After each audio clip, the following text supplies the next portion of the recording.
Hallo meine Freunde, heute beschäftigen wir uns mal mit einem ganz besonderen Problem. Und zwar gehört der Tacho in einen Porsche. Es ist zwar jetzt kein 944er, wäre aber übrigens so ähnlich, sondern der gehört in ein G-Modell des 911er. Und wir werden uns heute mal damit beschäftigen, wie man einen solchen Tacho überprüft. Der Vorderteil des Tachometers sieht zwar noch mechanisch aus, allerdings hat er keine Tachowelle, sondern wird elektronisch über einen Hallgeber angesteuert. Aus dem Hallgeber kommt ein Rechtecksignal mit einem 8 Volt Wert für Spitze Spitze. Wenn man jetzt wie ich keinen Rechteckgenerator hat, muss man sich halt zu helfen wissen. Das heißt, wir basteln uns jetzt einen Rechteckgenerator aus einem NE 555. Wenn wir den NE 555 als CMOS-Baustein benutzen, dann können wir ja bis zu 15 Volt anfahren. Für die 8 Volt brauchen wir eine Versorgungsspannung von 8 Volt, die nehmen wir nachher aus dem Labornetzgerät. Dann hier zentral ist das IC. Die Zeitsteuerung wird mit diesem RC-Glied realisiert, wobei man beim NE 555 die untere und die obere Länge getrennt einstellen kann. Jetzt liest man oft, dass es gar nicht ging, dass er ein symmetrisches Rechtecksignal macht, geht aber trotzdem. Wenn man die zwei Widerstände gleich macht, braucht man hier zusätzlich noch eine Diode, dann geht es auch. Dann Reset braucht man nicht, das heißt, der muss ja nicht zurückgesetzt werden, deswegen Versorgungsspannung, hier Versorgungsspannung, hier haben wir als Ausgangssignal unsere Rechteckspannung. Die 100 Mikrofarad dienen dazu, dass nicht die ganze Geschichte schwingt. Als Formel für die Frequenz ergibt sich, also die Zeit ist ln2 mal r mal c. Als Frequenz haben wir dann 1 durch 2t, das war also nur eine Flanke. Und wenn man es umstellt zur Frequenz, ergibt sich diese Formel. Um die richtige Frequenz herauszufinden, müsst ihr bei dem Tacho mal auf die Seite hier unter das Gummiteil schauen. Hier auf der Seite findet ihr neben der Porsche Teilenummer auch den Aufdruck 4012 Impulse pro Kilometer. Wenn wir eine Geschwindigkeit von 50 Kilometer pro Stunde mal anpeilen, dann müssen wir das jetzt umrechnen. Der Kilometer wird ersetzt durch 4012 Impulse pro Kilometer. Dann hatten wir ja noch den Kilometer von hier. Und um auf eine richtige Zeit zu kommen, müssen wir hier noch durch die 3600 Sekunden ersetzen. Die Kilometer kürzen sich raus und wir haben direkt eine Frequenz.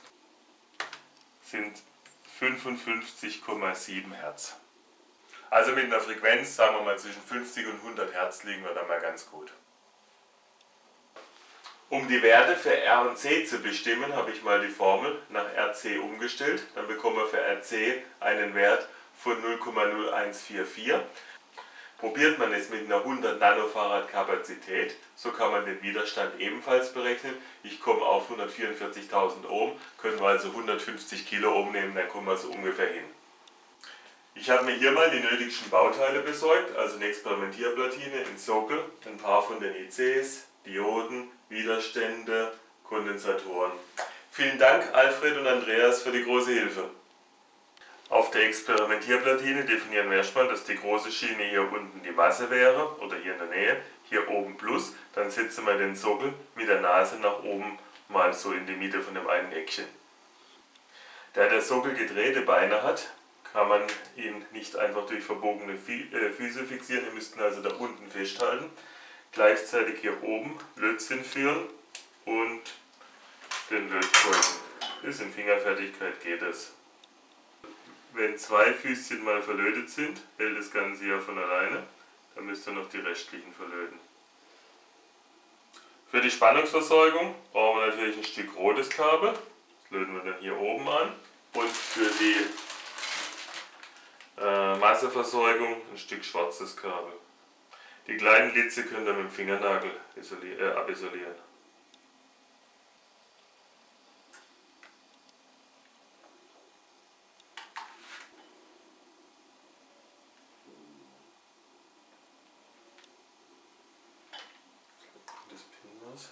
So, die Masseleitung entsprechend unten durchstecken, festhalten, Sinn bereithalten und Lötkolben dran.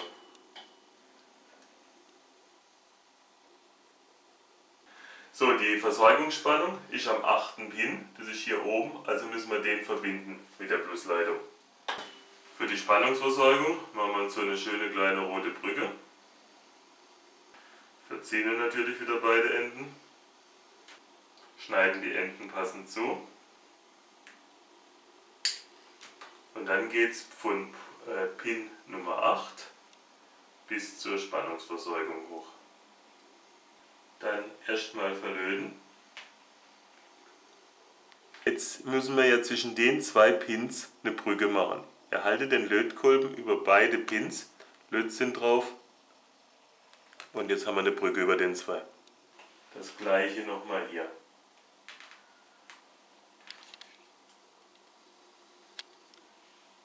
Pin 1 muss mit der Masse versorgt werden.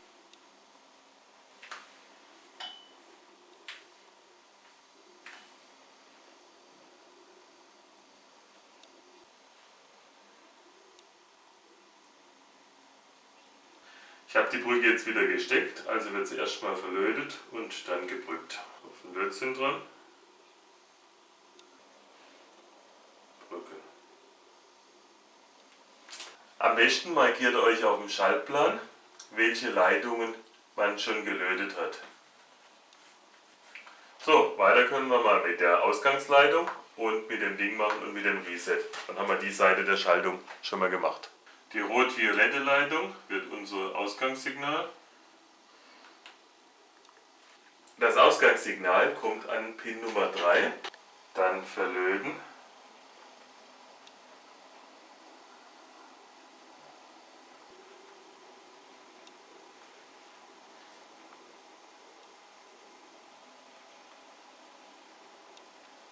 So, der Ausgang, Pin Nummer 3, haben wir jetzt das rot-violette Kabel dran. Da kommt nachher unser Signal. Pin 4, die Reset-Leitung, also hier unten, müssen wir mit der Versorgungsspannung verbinden.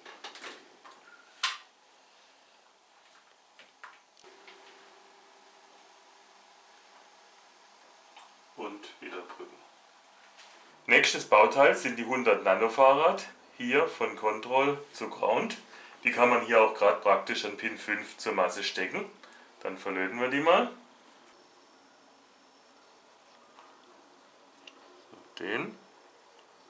Den Fuß von dem Kondensator. Und jetzt muss ich es brücken.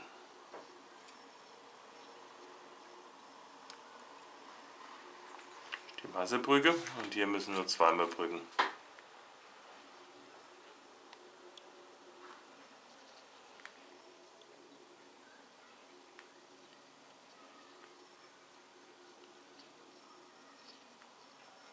Jetzt brauchen wir die Verbindung zwischen Pin 2 und Pin 6. Da mal ein kurzes Stückchen vorbereitet. Verziehen wir erstmal. So, Pin 2 war hier und Pin 6 ist hier unten.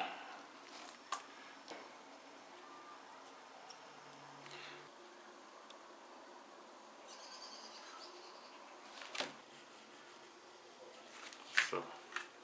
Weiter machen wir mit den 100 Mikrofarad. Jetzt Vorsicht, das ist ein Elgo-Kondensator. Und beim Elgo-Kondensator gibt es eine Beschriftung, der Fuß muss auf Minus, sonst macht es nachher ziemlich bumm. Den Kondensator platzieren wir hier auf der rechten Seite, weil da haben wir mehr Platz. Links machen wir dann das zeitbestimmte RC-Glied. Hier Minus zur Minusseite. Dann verlöten wir den Kondensator. Dann kommt von der Minusseite her eine Brücke zur Masse. Das Drähtchen anlöten und gleich brücken.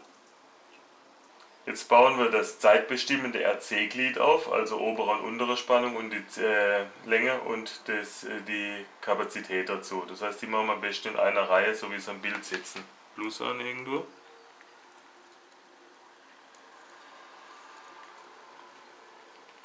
So, das ist mal der erste Widerstand.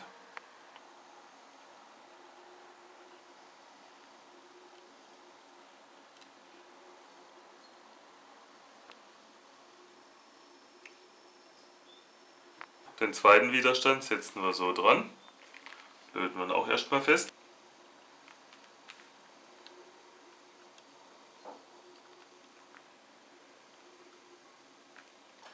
Der obere Widerstand hängt hier an der Versorgungsspannung, also Plus.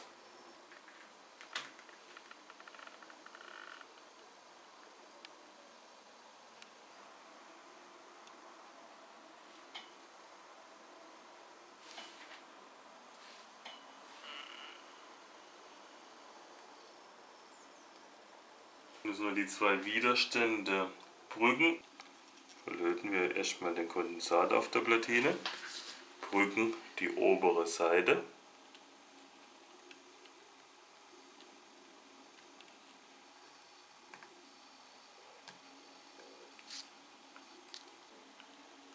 Verlöten wir noch eine Masseleitung, brücken sie gleich.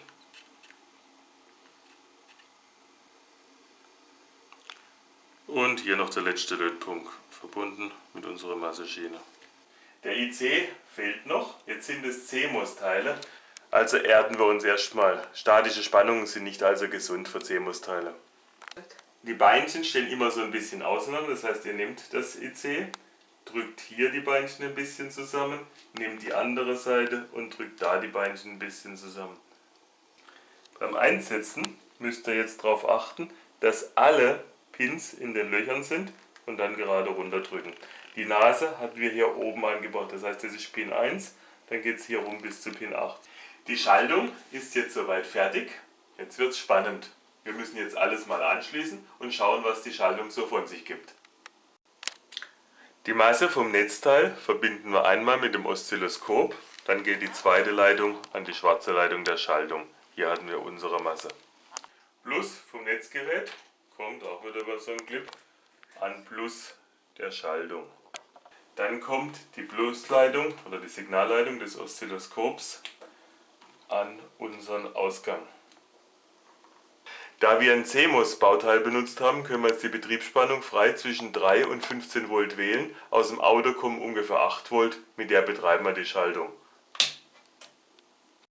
So, auf den ersten Blick tut sich zumindest mal was. Halten wir das Bild erstmal an und schauen, was los ist. So, das Signal hat 38 Hertz, also da liegen wir schon mal ganz richtig. Was mir allerdings nicht gefällt, sind diese abfallenden Flanken hier. Das heißt, da sind wir irgendwo ein bisschen falsch. Es liegt an der Kapazität und zwar wird die wohl ein bisschen zu groß sein.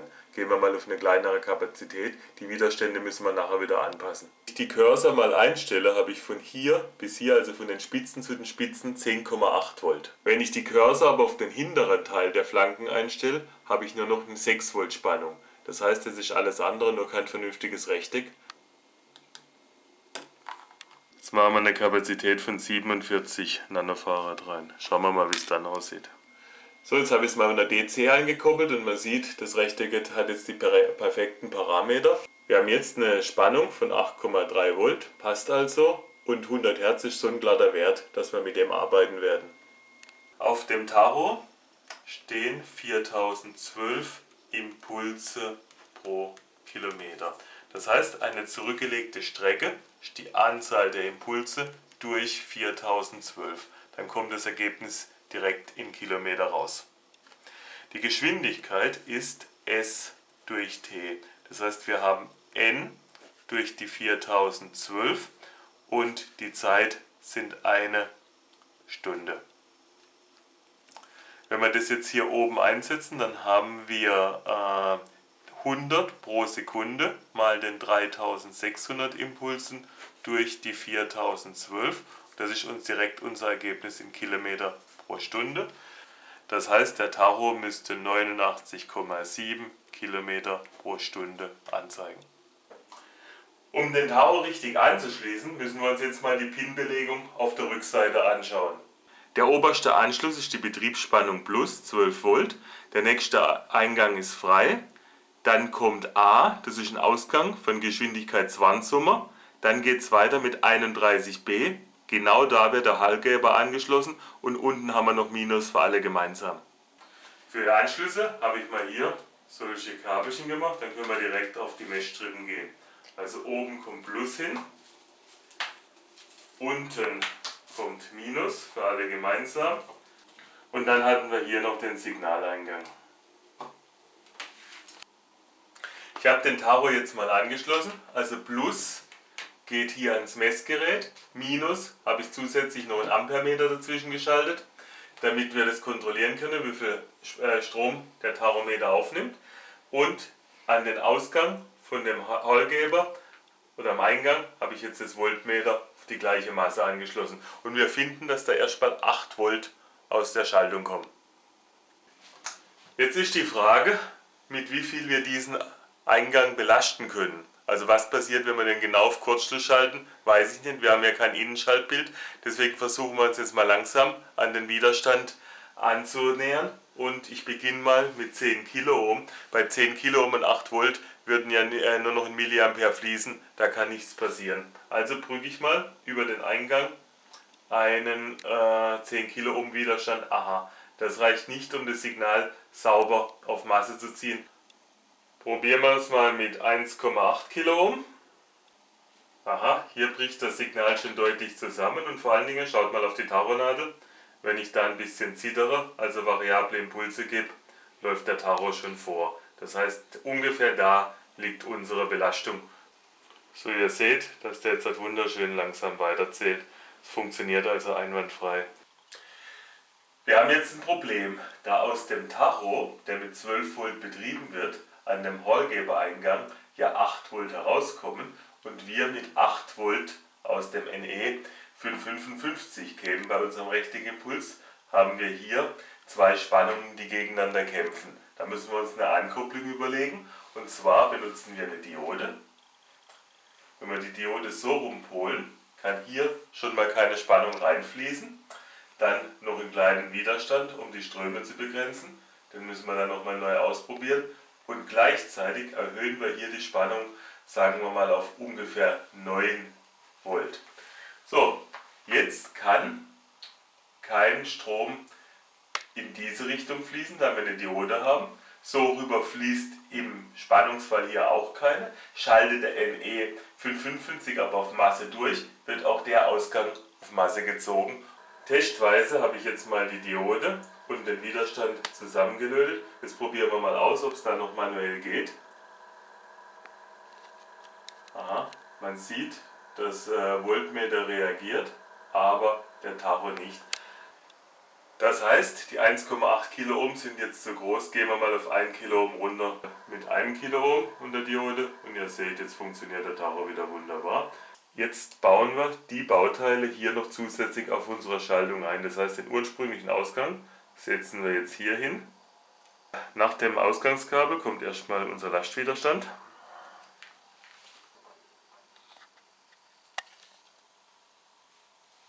So, dann machen wir hier eine Brücke zwischen dem Kabel und dem Widerstand. Klasse. Bei den Dioden müsst ihr aufpassen, hier auf der Seite ist ein ganz schwer zu erkennender kleiner Ring, der entspricht dem Strich im Schaltplan.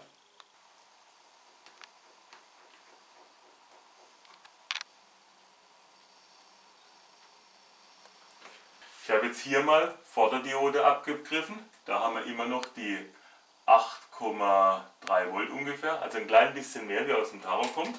Wenn ich nach der Diode abgreife, haben wir natürlich nichts mehr, weil ja keine Spannung mehr durchkommt.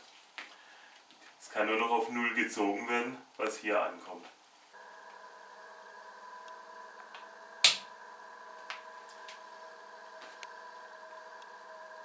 Ha! Wie haben wir das wieder hingekriegt? Spitze, gell? Jetzt sieht man auch wieder, wie die Dinger vorgehen. 87 müsste anzeigen. Was zeigt da an? Na, fast 95, 93 vielleicht.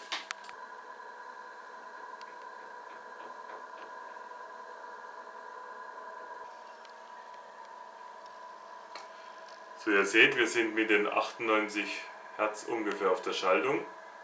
Wir haben jetzt 100 Hertz, gibt eine Anzeige von knapp 100. Wollen wir mal 250 fahren, also geben wir 250 Hertz drauf. Ich habe jetzt mal ein bisschen gerechnet, erstmal geschaut, was wir so im Haushalt da haben. Also wir haben 68 Kiloohm da und 56 Kiloohm. Mit 68 kämen wir auf 225 Hertz, mit 56 auf 224. Also probieren wir mal die 225 Hertz. So, mit den 208 Hertz kommen wir jetzt auf, naja, was sind es, 195 Kilometer. Und ihr seht, wie die Kilometer schön vorwärts zählen.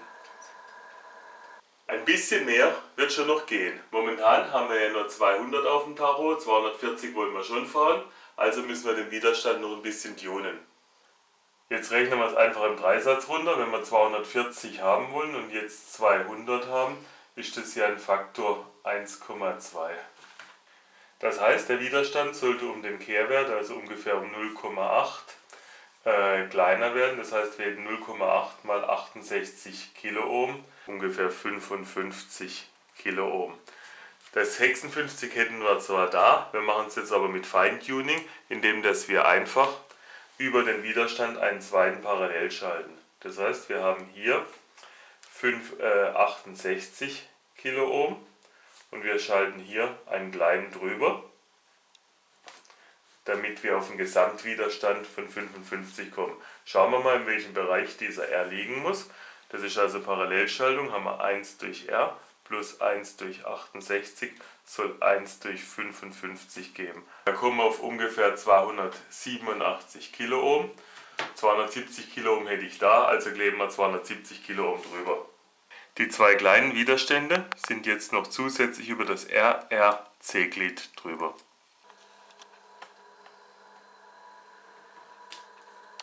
So ungefähr bei 273,74 Hertz Mittelwert landen wir jetzt.